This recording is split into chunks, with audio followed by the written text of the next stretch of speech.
Welcome to the 2015 Armen Awards celebration. My name is Jeremy Osborne. I'm the director of the Center for Teaching Excellence at Grand Rapids Community College, and I'll be your MC for the day. It's always encouraging to see all the people that come out for the Armen Awards celebration. This is the third year that I've been involved with the celebration, and those of you that know me know that this is one of the high points of the year for me. And for those of you that haven't been to an Armen Awards celebration before, I think that over the course of the next half an hour, 40 minutes or so, you'll see why that's the case. So I look around, I want to recognize a few people before we get started. First of all, we do have the president of Grand Rapids Community College, Steve Vander, who's here today.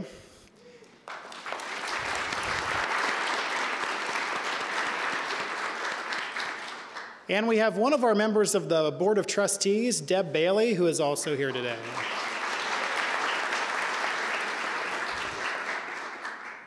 We have a really good program planned for you today, and I know that the main reason that we're here is to celebrate the work that these 5 teams have done, and so that's what we'll get to here in a couple minutes. And to sort of start things off, I'd like to invite the provost of Grand Rapids Community College, Dr. Lori Chesley, up, who's going to say a few words.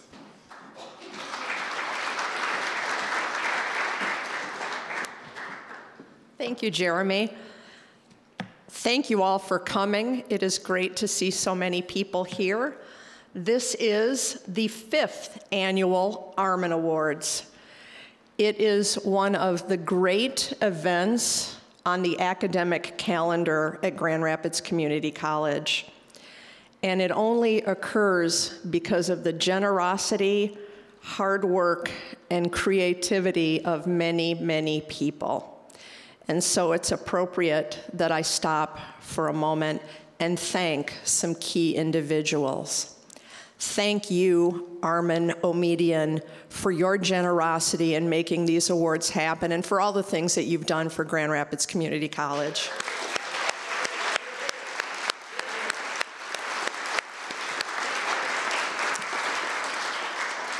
Thank you to Mr. Mike Shavey, the Director of Experiential Learning at Grand Rapids Community College, who organizes our service learning area and throughout the year is very, very busy with many, many complicated details.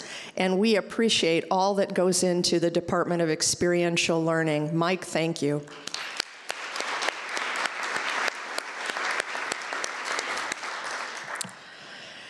And perhaps most of all, to the faculty and the students who are here today, the creativity and the extra effort that you have put in through these projects is truly exemplary. Any faculty member who knows that adding a service learning element to your course is a huge investment of time and energy and, frankly, love. And so a particular thank you to all of our faculty.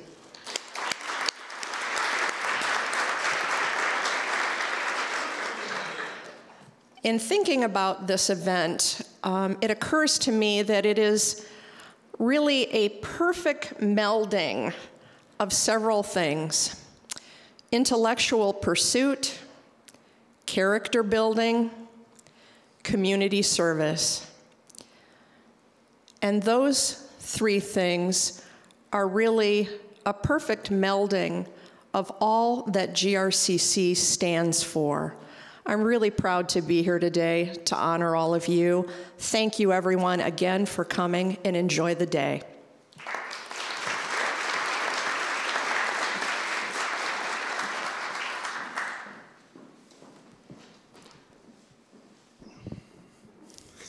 Thank you, Dr. Chesley. Just to echo a couple of the things that Dr. Chesley said, this really is an event that captures the spirit of so much of what we do at Grand Rapids Community College in terms of bringing together the community and showing those interactions that our faculty and our students have with the community. And really, the thing that struck me over the last several years being involved with this is the amount of impact that these projects and these students and the community partners have had on those in Kent County and in the Grand Rapids community. And you'll see that as we go through the day today. You'll see some of that. But it's just amazing, and it's so, I think, uplifting to know that we have those sorts of things happening right here in downtown and on our campus, and it's all this homegrown sort of effort. But the thing that makes all of that possible really was the vision and the generosity of Armen himself. And so rather than talking about that myself, who better to talk a little bit about the vision and the motivation behind the Armen Awards but Armen. So.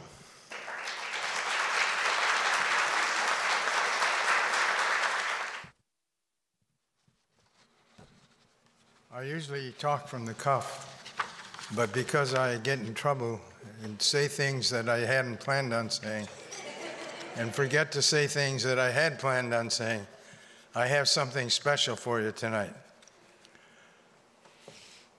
I feel so lucky to be here tonight with all these young people who are so bright.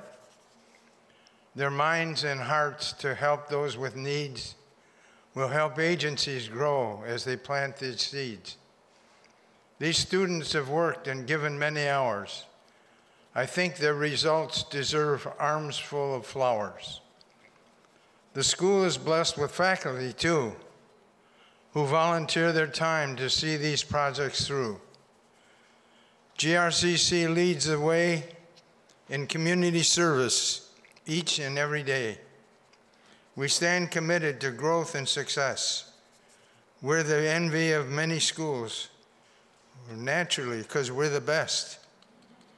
So all in all, among you, my friends, this is just the beginning, not the end. We have more plans for the project to grow. Agencies and you all will soon be in the know. Now how more in our city can reap the rewards of your dedicated talents. You'll all be adored. There's more. We need your support, faculty and all. The opportunity before us, anything but small. My pledge to this effort remains intact, so will my money. I'm so proud of the results, so to you I tip my hat, which I brought with me. I tip my hat. Thank you.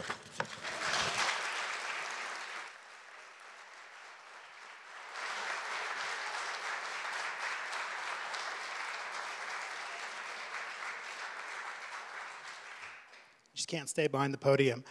If you've never had time a chance to spend any time with Armen, if you ever get a chance to hang out with Armen, he's one of the most contagious, passionate people that I've ever met. And you can get a sense of his personality just from being up here. But this is someone who is truly a pillar in the community. And all of this that you see and everything that we've done for the last 5 years, it really is because he took a step. One person took one step to kind of make a difference. And then that's what all of this sort of came out of. For those of you that don't know what the Armen Awards is, I want to give you just a brief background on what the projects actually bring together. There's 3 core elements in the projects that we'll be celebrating today. And those 3 core elements are innovation, collaboration, and community. And what you'll see, and you can probably see even from looking at the team seated at these tables, the collaboration piece comes from a result of faculty members, students, and community partners working together to solve and to address particular needs in the community. The collaboration piece has always been about, or the innovation piece has always been about innovation on teaching and learning. And as any one of these faculty members will tell you, there are other ways that they could meet the learning outcomes in their courses, but doing it this way provides a unique experience for these students that they won't get in any other way. And it's something that's memorable, and so it's an innovative pedagogy. And that's where the community piece also comes in. You heard Provost Chesley talk about service learning. So academic service learning is a pedagogical approach that combines meeting identified needs in the community with the learning outcomes of a course. So there's a difference between service learning and just community service.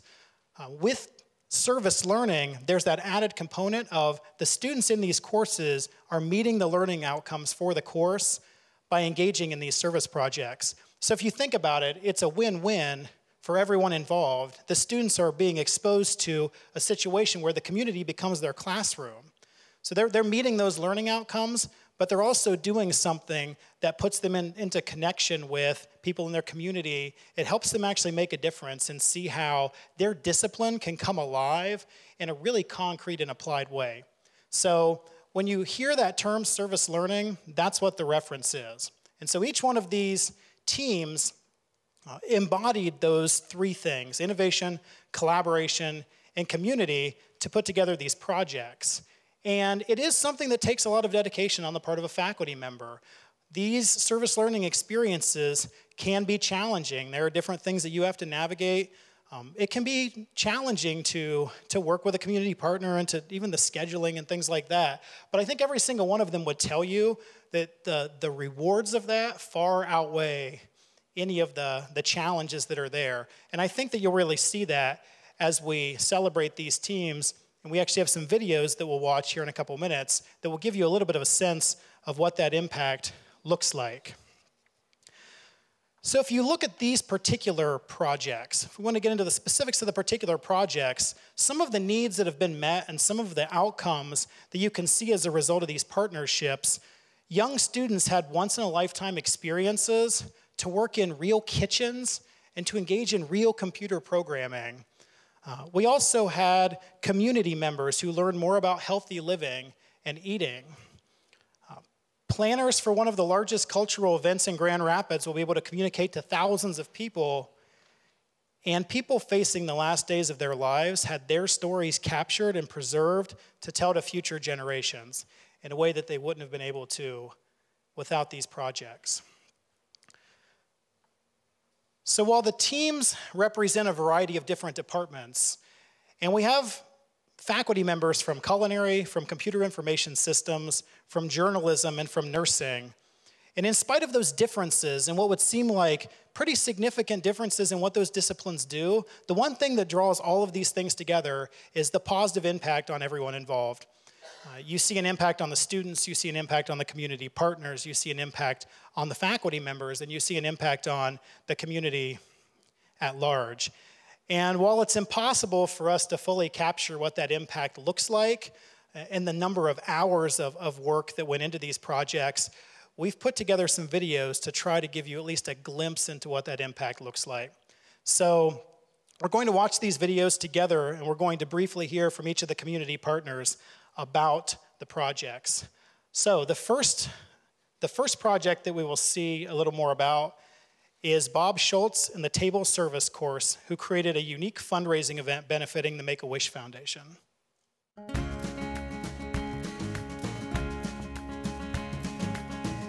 So the project was, we learned how to make cheese. That's where it's all started.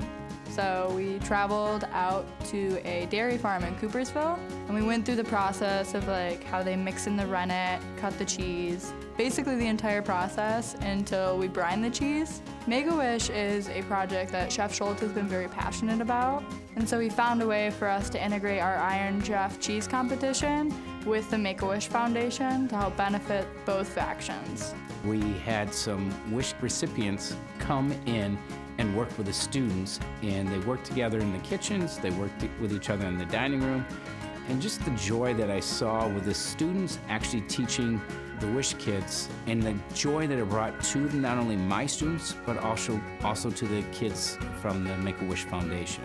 So it made it a lot more interactive, which for people in our industry, we learn more by doing, not by sitting behind a desk. If we can use our passion and give back to the community in a positive way, I think that's what it's all about. We were able to raise well over $600 for the Make-A-Wish Foundation. Now the students realize that not only are they going to school to learn a talent, but they can bring that talent through their passion back to the community. They all got involved in it. We were all cooking together, which is honestly what cooking's about in the first place. Experiencing it with people who care about it and who care about each other. Okay, we have Brooke here from Make-A-Wish, who's going to talk a little bit about what the partnership has been like with the Armen Awards and Make-A-Wish. Thank you so much, and thank you for having us be a part of this. Thank you for creating the Armen Awards, Armen. At Make-A-Wish Michigan, we really try to keep our Wish families involved before and after their Wish experience. Prior to, we really try to enhance their wait time for their Wish so that that positivity, that hope, and the joy, and the strength that their Wish is bringing to their lives during a possibly dark or scary or sad time, these enhancements are something to keep their spirits up. But after the Wish experience, they're still part of the Make-A-Wish Michigan family. And for that reason, we keep our Wish kids involved in all sorts of amazing community opportunities like the Armen Awards. And this service learning experience certainly did not disappoint. We had 6 Wish children involved in this project. And as you saw in the video, from very small little kiddos, and we had some other kiddos who are 17 years old now and had their Wish a few years ago, but still have a love or passion for traveling or food or cooking and understanding what it takes to really have a presentation, and that's what they learned. They got to come in, they got to get in behind. When they got into the kitchen, every one of their eyes were huge. They just couldn't believe the way the kitchen was set up and that they got to be with college students and get their hands on things, and they got to cut things, and they got to put the fruit on the toothpicks and poke it in that pineapple, and they were truly a part of the group that they were assigned to. After learning how to be creative and to come up with their several different appetizers that they were going to serve, they then had to help the students prep the table, set the table. What was that going to look like? Then they had to talk to the students about, we're going to have judges coming in now, so what are you going to tell those judges so that they sample our food and that they're really impressed with our presentation? So they got to be a part of all of that. They spoke to the judges, they were team members, they learned about leadership and teamwork and good communication and presentation skills, and then they got the joy of hearing what the judges had to say and hearing who placed where, and they had a wonderful day with the students of Grand Rapids Community College. So thank you for being a part of that. Thank you, Brooke.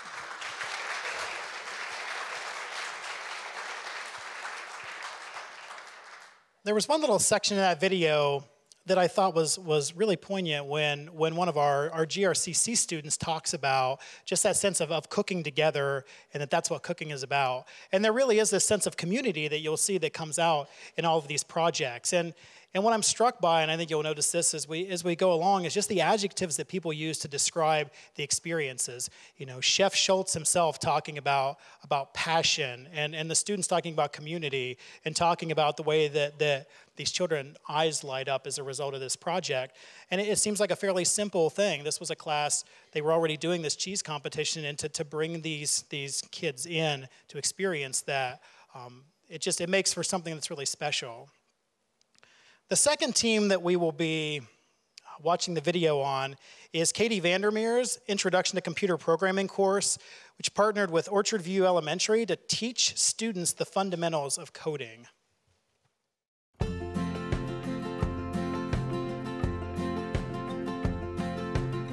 My service learning project idea was to partner with an area school to bring computer programming to K-12 districts. The idea came from Code.org, which is an initiative that started in 2013 to bring computer science education to K-12 curriculum. What we did was walk around and help anyone who had any questions about the program. It was fairly easy to pick up for them, just because it was structured as games. We would walk around and help them if they needed it. My students were able to apply the concepts that they learn in class through Code.org and to bring this knowledge to the 5th graders at Orchard View. The service learning was better for me while we were explaining the concepts to them. We were breaking them down more than maybe we would have in class. Trying to structure that in a way that they would understand it, it helped me and the other kids that were helping out better understand the programs and coding in general. It really gives our students an opportunity to go out there and connect with the community. I would absolutely do this again. In fact, we've already started conversations to do it in the fall and winter semester to expand the modules for learning in the time that we can spend at the elementary schools. So for sure, we will do this again.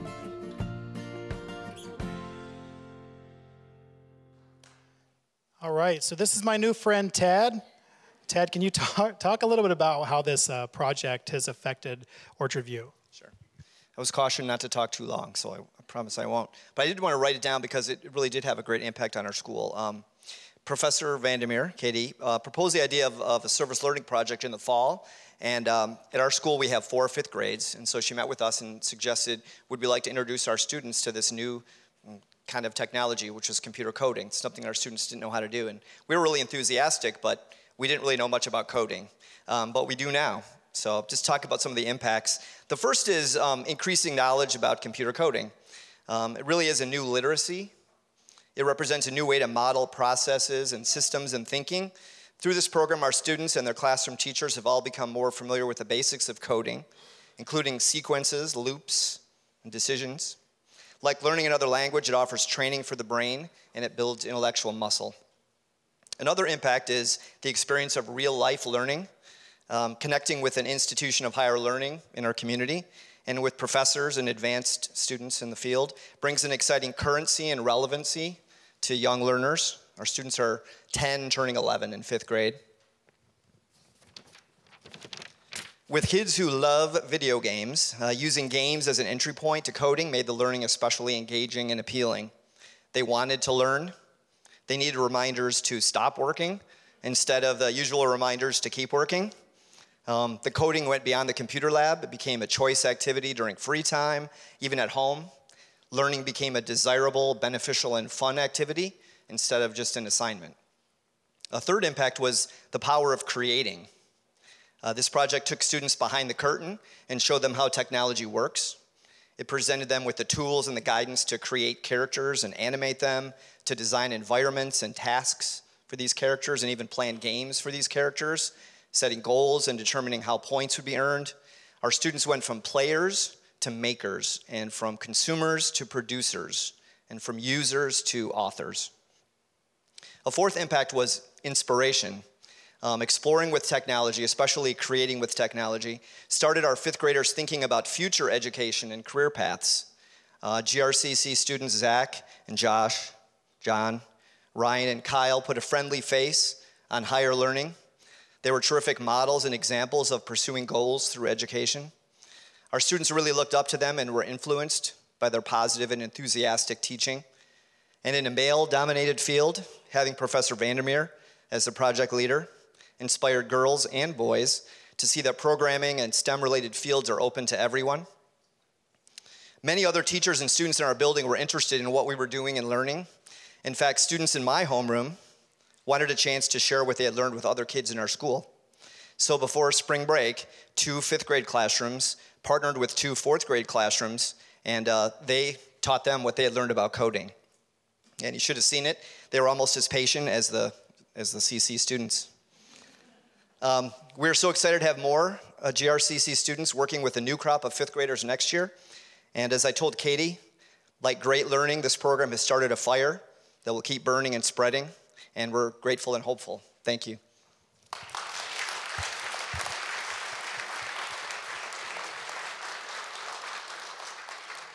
This probably dates me a little bit, but I remember when I was in 5th grade playing Oregon Trail.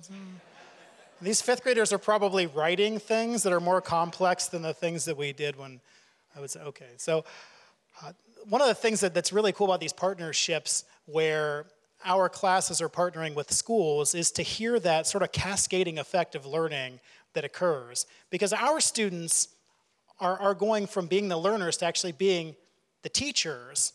And then to hear Ted talk about how you have 5th graders that want to get together and actually teach 4th graders, about code. They're teaching each other, and it's that kind of cascading effect. And that's why it's so hard to try to capture in words or even quantify the impact of these projects, because that's what every year that's what we hear over and over again is how somebody is impacted, and then they go and then they make an impact on someone else. So it's always really encouraging to hear those stories. The third team that we have is Sherry Knoppers and the Community Transcultural Nursing course that partnered with North End Community Outreach Ministry to assess their food pantry needs, primarily focused on health promotion and disease prevention interventions. The project I was working on with my class is to promote healthy eating, more nutrition, better foods to choose, and easier meals to make for people of lower income. This is our third year participating in the Armen Awards. With the food pantry, we're still always looking at trying to provide ongoing education, updating bulletin boards, doing cooking demos, always looking to update recipes that are healthier, using food pantry items which aren't always very healthy.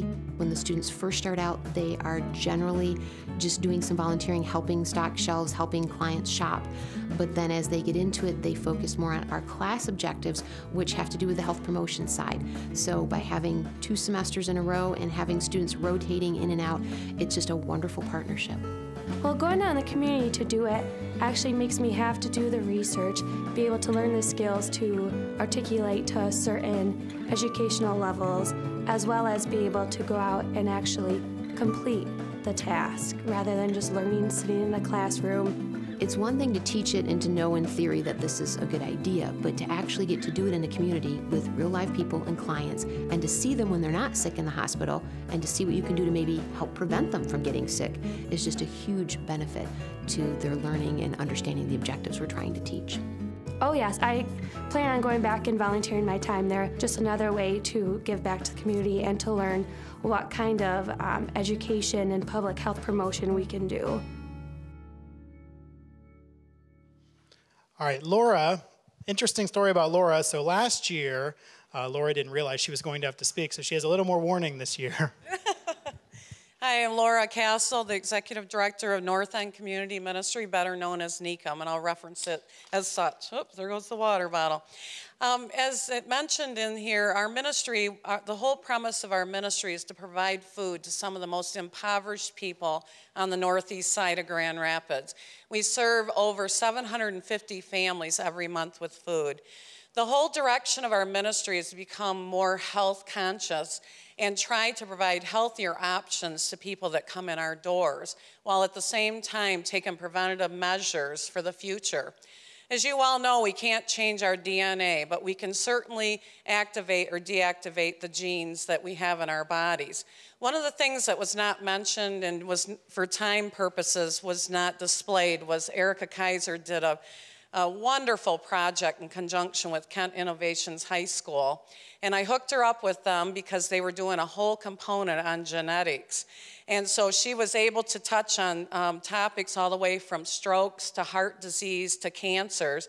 And she sent all the students home with a family history. And then they were to research that with their respective families and find out what are the things that run in their families. Like in my family, diabetes tends to be something that we all struggle with. And so we take preventative measures to try and prevent that from developing in our bodies.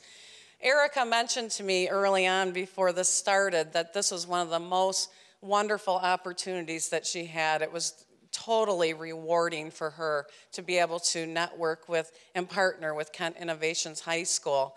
And as a result of that, all the freshman classes, a lot of them said they'd love to come and volunteer at our ministry.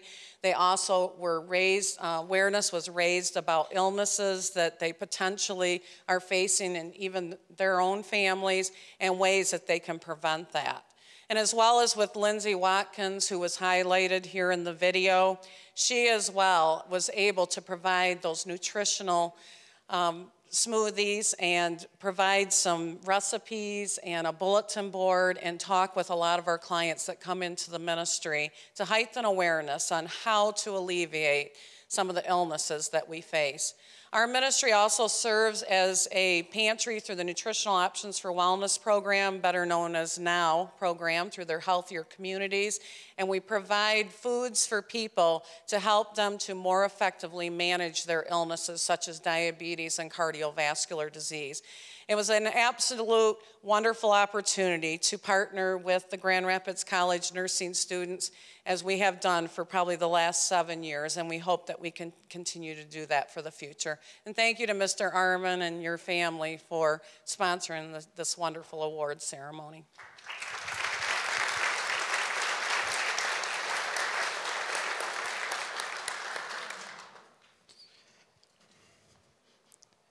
And again, you see the cascading impact there, where you have students that as a result of this are going back and volunteering more. And just over time, it just keeps going and going. So you think of sort of the initial vision that Armen had and how that has just kept giving back to more and more people over time. The fourth project that we'll highlight is Drew Rozema's Mobile Application Development and Security course, which partnered with the Grand Rapids Festival of the Arts to create a mobile application allowing patrons to learn about event happenings.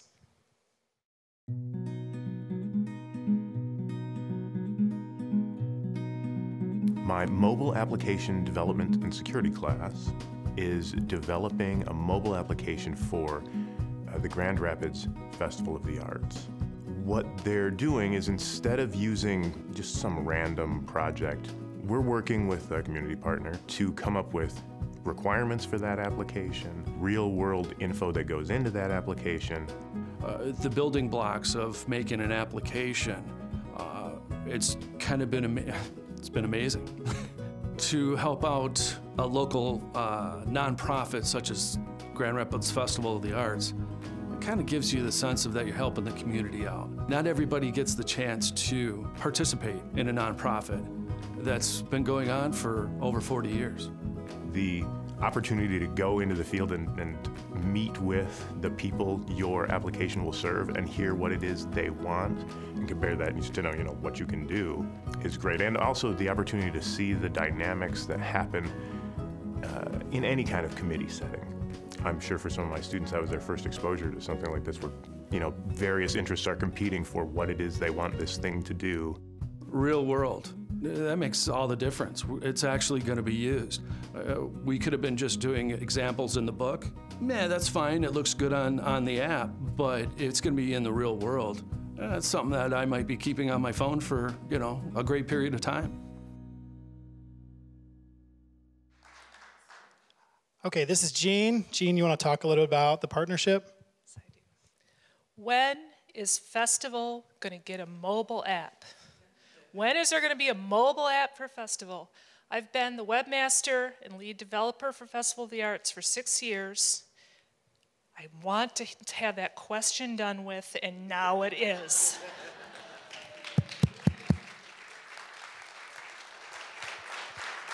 And it's amazing because they took our requirements, they listened to us, and they've created something that is going to be used for many, many years. And Festival, probably most of you in this room know, but it's a completely grassroots organization, all volunteer. There are no paid position at Festival, including the executive level, the co-chairs. So to have a resource like this come in that is as much a part of the community as we are is just the thing that I'm most excited about, besides the app itself and how people are going to respond to it this year, and having that resource is what we can see going forward. And I hope you have had a great experience working with us so far. I hope it continues in the future, and this is just, I think, part of what Festival means and part of what your service learning program means. So thank you so much.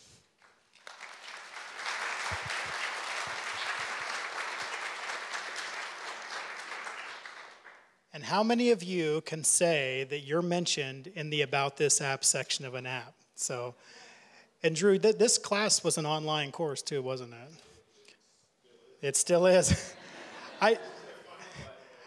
I wanted to point that out, especially for those of you that are faculty and administrators from GRCC in the room, because I think it's a really cool aspect of this that we oftentimes think about service learning as something that happens, that can only happen in-seat courses, and to see a course that's an online course doing something like this, and as you heard Michael talk about, it's a really cool experience for students, so it's not just bound to traditional in-seat courses.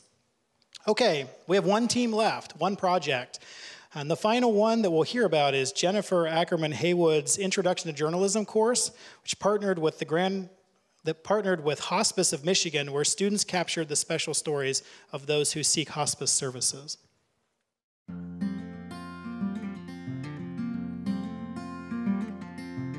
So one of the gaps in journalism education was, as far as I was concerned, was helping students kind of get comfortable with covering difficult topics. So we decided to explore the question of how do you live a meaningful life? And under that umbrella, we then partnered with Hospice of Michigan. My students were able to go in and get access to families and patients, talk about difficult things, but also discuss with these folks we got their life story, and we also got to talk about the things that they felt were most meaningful. A lot of times people, as they're reflecting back on their life, they have some pretty profound things to say. Right now we're just trying to put out a product, a good product that people want to read and tell people's stories and try to get people to think about, how do they live their best life. We were trying to figure out how do we get college students to care about what hospice does. We built easels, these giant easels, and asked people questions. And we did this for 2 days. The first day we did, what are you grateful for? So it became kind of the glue that brought the whole project together. And I think it was pretty inspiring to see those reactions that the students had. Well, it's much more immersive, I think would be the word. When you're sitting in a classroom, you kind of just sit there and the teacher talks at you. The immersive part of it was going out into the field and meeting real people. Everybody got to learn from the experience, and it was quite an emotional semester, but I think the finished product is great. It's better than I expected.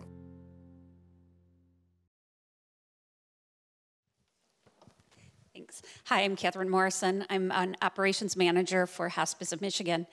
And when my director first came to myself and the other manager and said, hey, there's this project that the journalism students from Grand Rapids Community College want to do you guys think we could do it? Sure.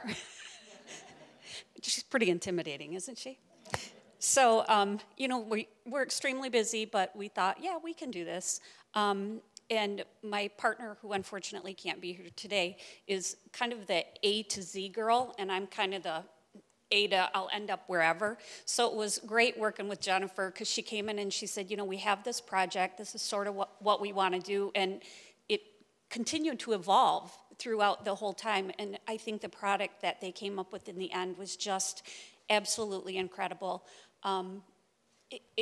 To see the whole video is so incredibly touching, and what I loved most about the students was their ability to ask the questions while still being sensitive to the fact that these people had a limited amount of time to live. So, for them to give 10 or 15 minutes of their lives to these students, they really understood how precious that time was. And they really captured the essence of what it is we do at Hospice of Michigan.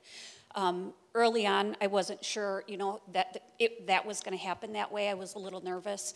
But after they met with the first patient, who, if you look in the booklet, George is pretty unusual. He's not your typical hospice patient. I think when you think hospice, you think older people and, they got a couple days left.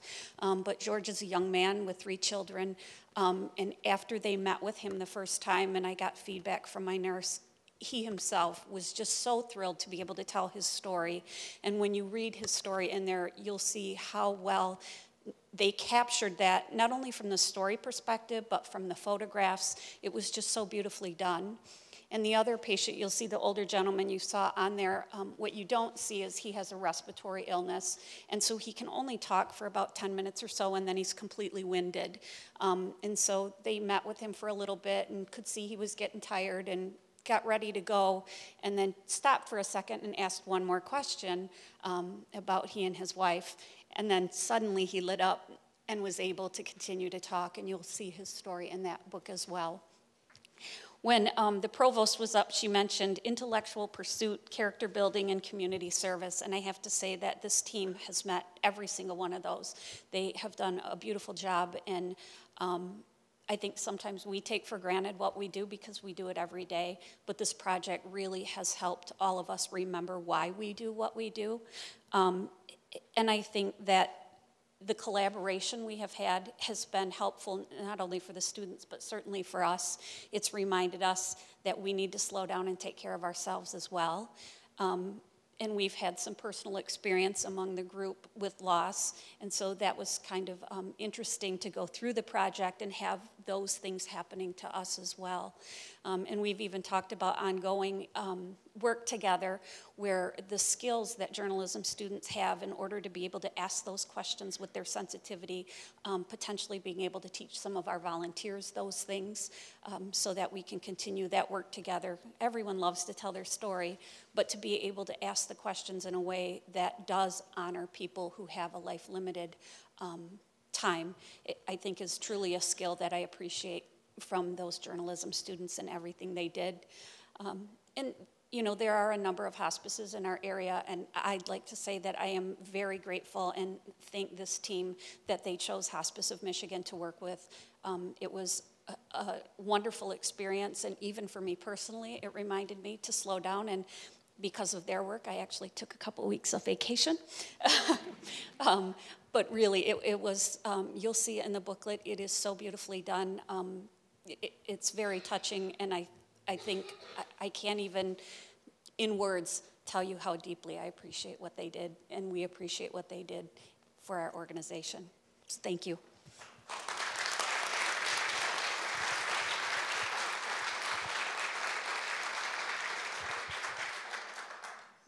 The booklets that she's referencing, for those of you who might have seen these on your seats, this is the special booklet, the Armen Awards booklet that the collegiate team put together that talks about these stories.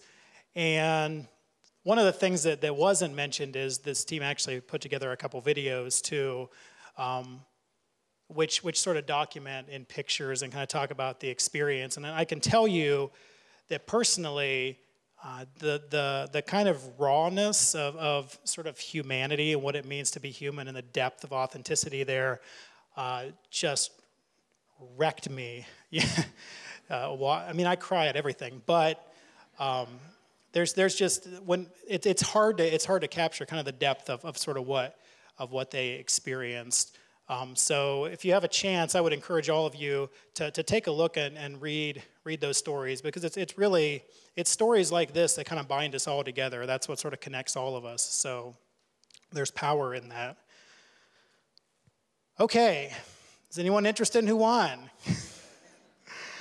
So as you can tell from these videos, there are a lot of different kinds of impact that we see from the awards, and in some respects, and this might sound like a cliche, I guess you could say that we are all winners. Every single one of these organizations, every single one of the students, every single person that was touched by this, regardless of the awards themselves, everyone benefited. So I think let's take a moment and just have a round of applause for all 5 of our team.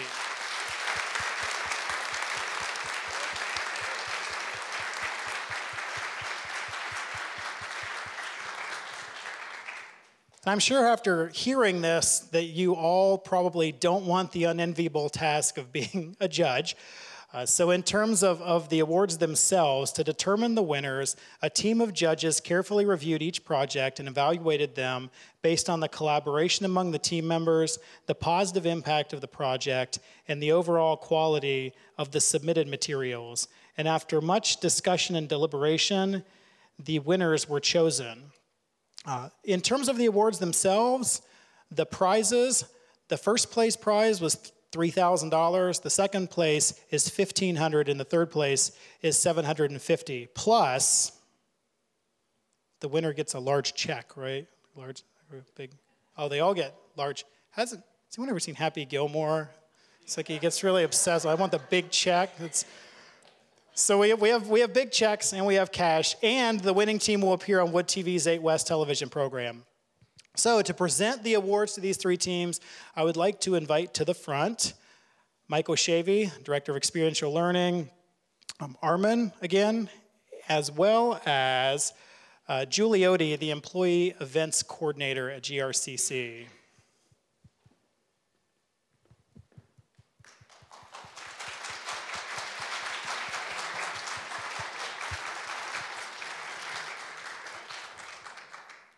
All right, the names of the winners are tucked away safely in these shiny envelopes in the podium. And without further ado, let's get to the winners. So, first of all, the 3rd place envelope. This team will receive an award of $750. So the 3rd place team is Introduction to Computer Programming, Katie Vander with Orchard View Elementary.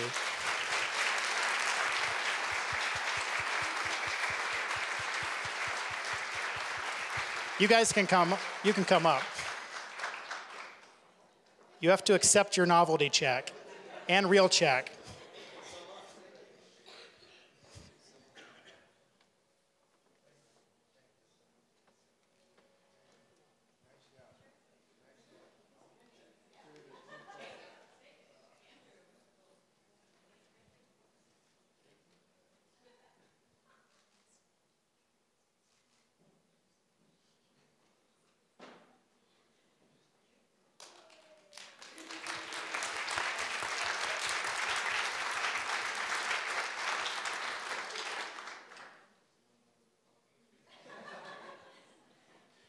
You can fight over who gets to keep the check.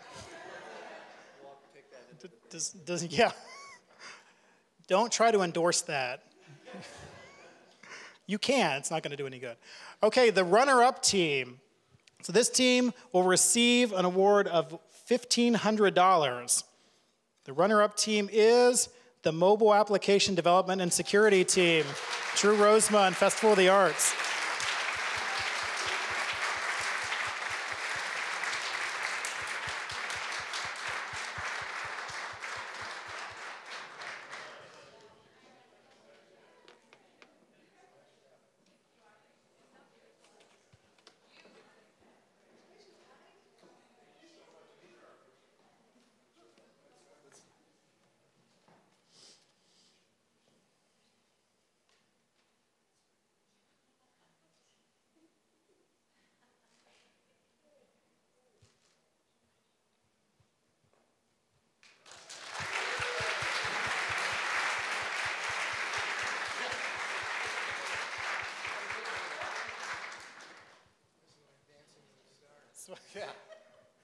So what we do know is the winning team is not Computer Information Systems, but the other 2 were. So the winner of the $3,000 first place award is the Introduction to Journalism class.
Let's have one more round of applause for all 5 teams.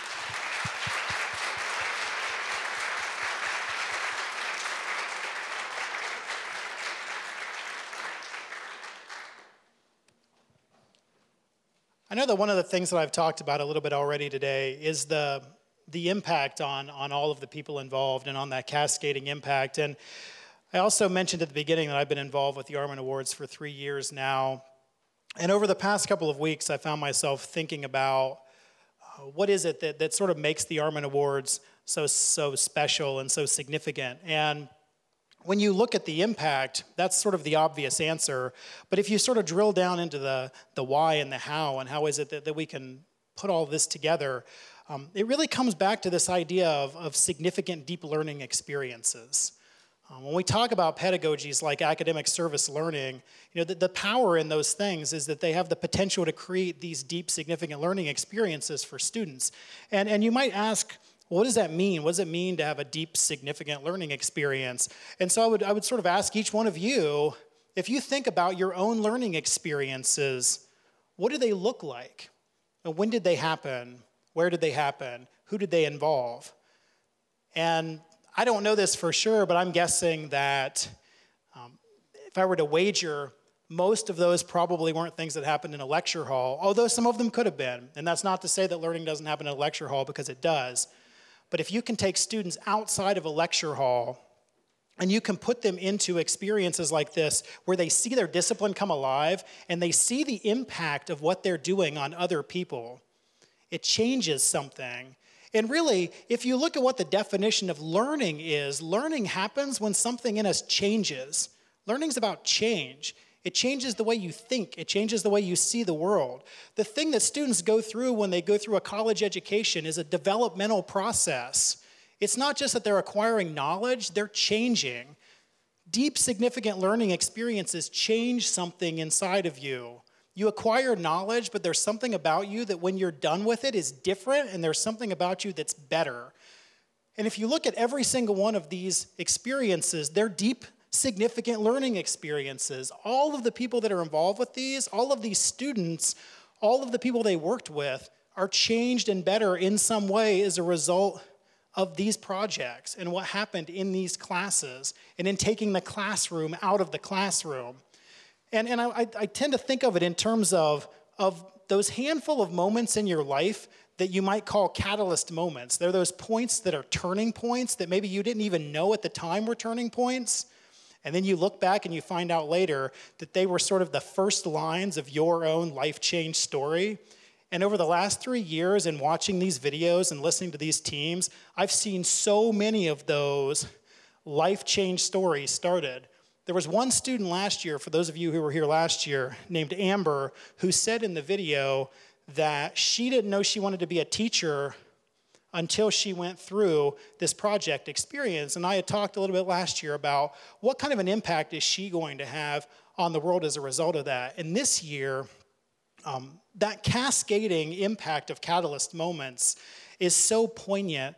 And I know I referenced the videos from this group earlier that you didn't get a chance to see, and I want to talk about a couple things in those videos, and I promise I'm not going to ramble on today. I'm surprised that didn't get a laugh. But this whole project can be traced back to Jennifer talking about in her early days of journalistic reporting, doing crime reporting, and how it sort of had an effect on her, and this idea of wanting to live life with intention, that idea of what makes a meaningful life, and she wanted to bring that message home to her students in some way. And then she had an opportunity to have an interaction with a woman named Jane, who was actually in hospice herself. And it was a result of that moment, which probably at the time, I'm guessing here, that driving over there, you didn't realize what kind of an impact that might have on you, right? Or maybe you did. but it was significant, and so you used that, messed that up. But it was because of that experience that Jennifer created this whole project. And as a result of this project, and I told Jonathan I was going to pick on him a little bit earlier, there's one point in the video where Jonathan says that to see his work affect other people touches you in some way. And he actually says in the video that he wants to go on and be able to do things where his work touches people's hearts and changes the way that they take steps in their lives.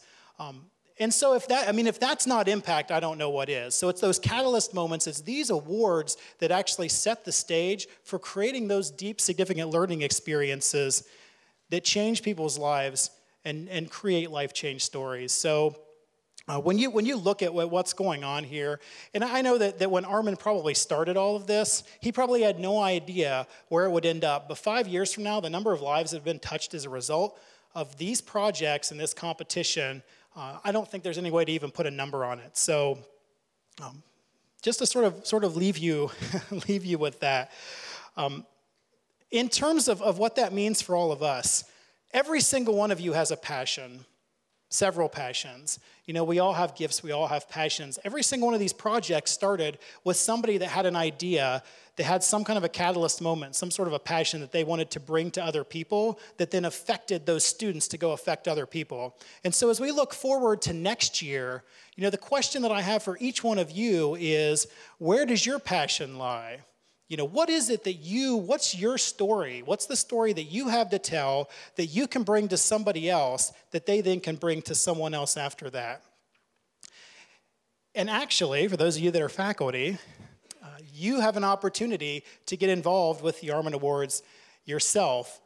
So if you think about sort of what can I do in my classes to bring those kinds of things to my students, you could get involved with the Armen Awards next year. And to talk about how to do that, Mike Shavey, the Director of Experiential Learning, is going to come to the front.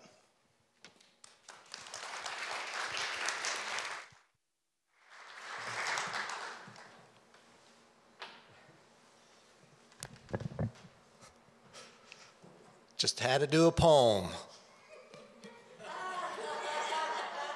How am I supposed to top the poem? I have some individuals I need to thank.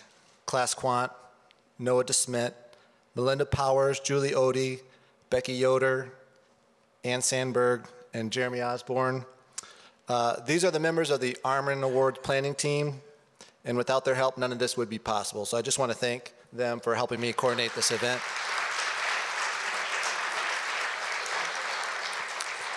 I'd like to thank Katie Daniels, Karen McKnight Casey, Jane Royer, Chris Wilson.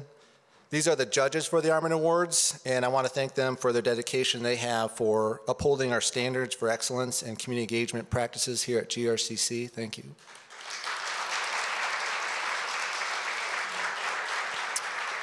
And to Drew Rozema, Jennifer Ackerman-Haywood, Sherry Knoppers, Bob Schultz, and Katie Vander.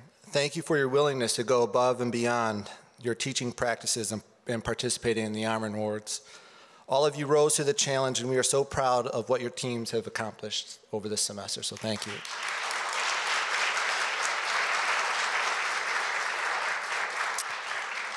And to Armen, thank you for your generosity, your eagerness to inspire others, and your encouragement and your appetite for improvement. Armen and I met roughly around 7 years ago, and early on I think we discovered we had some commonalities. We both like CrossFit. We're both ninjas. And we enjoy we do enjoy a good breakfast, don't we? And I can't tell you the number of breakfasts we shared and the coffees, but what I can share is for roughly about $6 in 1 hour, you'll get some of the best advice and mentorship anyone could ask for.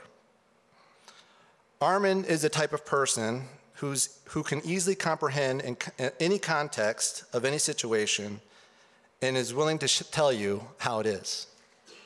For example, my first year leading the Armen Awards, Jeremy and I were preparing the draft for the MC notes. And I shared these notes with Armen. And during one of our ongoing breakfasts at Big Boy, he asked me, "So Mike, do you like to dance?" Like the dance? I can dance, yeah. "Do you remember your high school prom?" I said, "Kind of, yeah." He said, "Well, was your date beautiful?" I said, "Oh, yes." And he said, "Well, you've done a good job with the flow, you know, with the event, but the ending is weak." He said, "Okay." He said, it's kind of like asking the girl of your dreams to the prom, and you didn't even ask her to dance." So I'd like to ask Armen, How are we dancing? Super.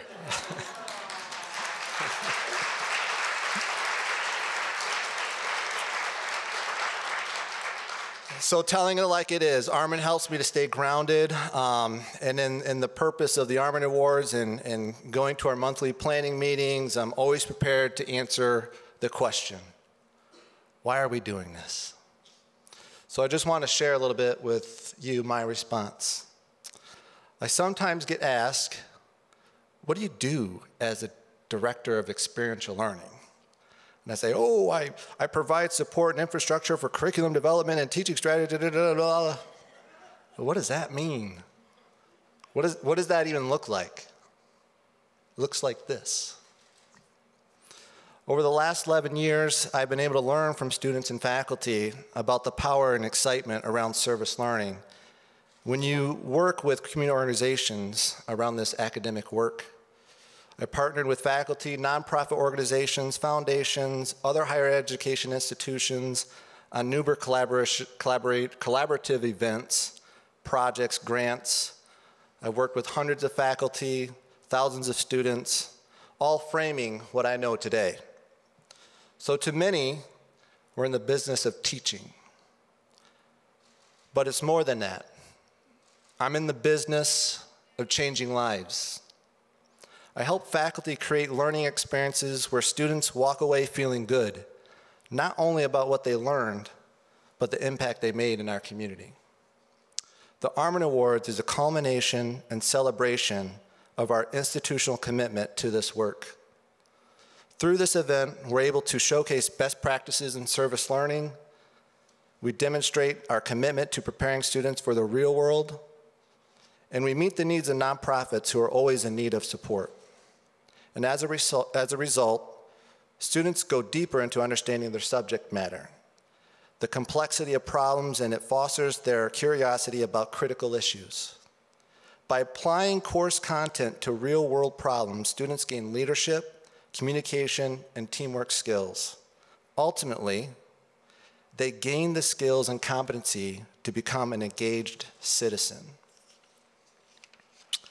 So here's the deal. I'm sure everybody feels good about that phrase anytime you hear that phrase. Over the past 3 years, we've improved our coordination of the Armen Awards and witnessed 20 teams across a variety of disciplines create amazing learning experiences for their students. And we need to continue to challenge ourselves. The bar needs to be set, and at times, the bar needs to be raised. So in the past, the Armen Awards limited faculty by only allowing these experiences to be implemented in the winter semester. And that's about to change. Beginning next year, faculty may also participate in the Armen Awards in both fall and winter semester. And so let me take this another step further. I encourage faculty new to service learning to start early and start small. However, if you are familiar with service learning, then we want to challenge you to consider the following. Consider integrating service learning in both the fall and the winter semester. Perhaps connect your fall course to the winter course, sequence course, meaning connect your 101 course in the fall to your winter 102 course. Perhaps partner with a faculty member from within your department, or even more challenging, perhaps partner with a faculty member from within a different department. If you're interested in next year's Armen Awards, the planning begins today. On the back of your agendas, you'll notice a description of one of our community assets, the Heart of West Michigan United Way's Volunteer Center. There are over 2,000 nonprofit organizations in Kent County alone, and the Volunteer Center serves to connect these organizations with individuals or groups who are wanting to impact their community. Through the Volunteer Center, you can learn more about the needs in our community and the community organizations that are available. So consider the bar raised. I can't wait to see what the faculty come up with for next year. I want to again thank Armen and thank all of you for attending. Again, thank you for all the Armen Awards teams, and congratulations to your success this semester. Thank you.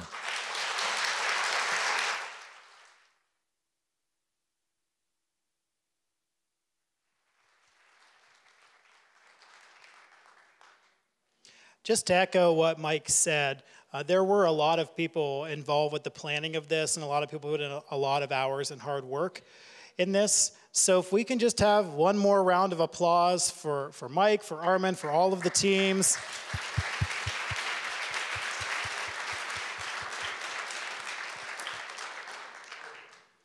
It's been great to spend another afternoon with you. I hope that you were as inspired as I was by all of this.